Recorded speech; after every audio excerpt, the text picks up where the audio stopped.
Hello बच्चों, चलो question पढ़ते हैं। For the question, two statements are given, one labelled assertion and the other labeled as reason. Select the correct answer to these questions from codes A, B, C and D as given below. Both A and R are true and R is correct explanation of A. Both A and R are true, but R is not correct explanation of A. A is true, but R is false. A is false, but R is true. चलो assertion क्या दिया है? In a transformer, when there is no loss of energy, then ESIS is equal to EPIP. Whatever we gain in voltage, we'll lose the same in current. ये reason दिया है। तो चलो अब समझते हैं यहाँ पे ट्रांसफार्मर की कॉन्सेप्ट क्या होगा। हमारा ट्रांसफार्मर की कॉन्सेप्ट क्या होगा? ट्रांसफार्मर। चलो, तो सबसे पहले समझते हैं एक चीज कि यहाँ पे in a transformer we have two windings, that is एक तो होता है प्राइमरी वाइंडिंग। ये होता है आपका इधर जो वोल्टेज आता है वो है ईपी, और यहाँ पे नंबर ऑफ टर्न्स होते हैं एनपी। यहाँ पे कोर होती है और यहाँ पे आपका आएगा एनएस, और ये होता है आपका ईएस। ठीक है, ये ही आपका फंडा है बेसिक। तो यहाँ पे एक चीज है कि भाई अगर ईपी होगा तो यहाँ पे आईपी करंट होगा।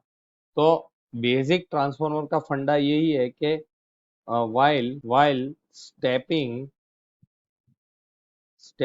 up or down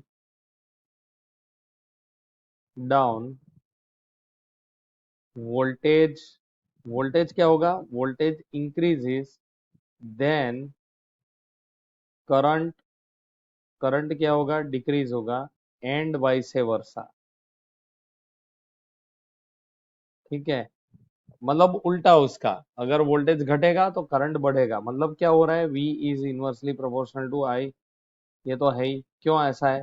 क्योंकि अगर power is equal to V into I है और अगर पावर कांस्टेंट है तो उस हिसाब से देखने जाए तो V is directly proportional to I। ठीक है, तो यहाँ पे वही चीज अगर करेंगे तो यहाँ पे बोला भी वही है। देखो, when there is no loss of energy का मतलब क्या? नो लॉस ऑफ एनर्जी, जी, का मतलब होता है पावर कांस्टेंट। ठीक है, तो यहाँ पे ये तो हमारा ट्रू हो गया, assertion is true.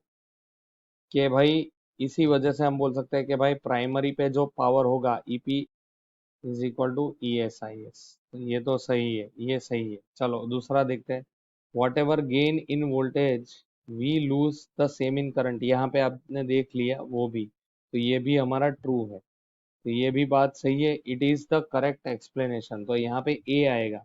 Both A and R true and R is the correct explanation of A. तो ये हमारा फाइनल सॉल्यूशन होगा बच्चों। Hope you understood. Thank you and best of luck.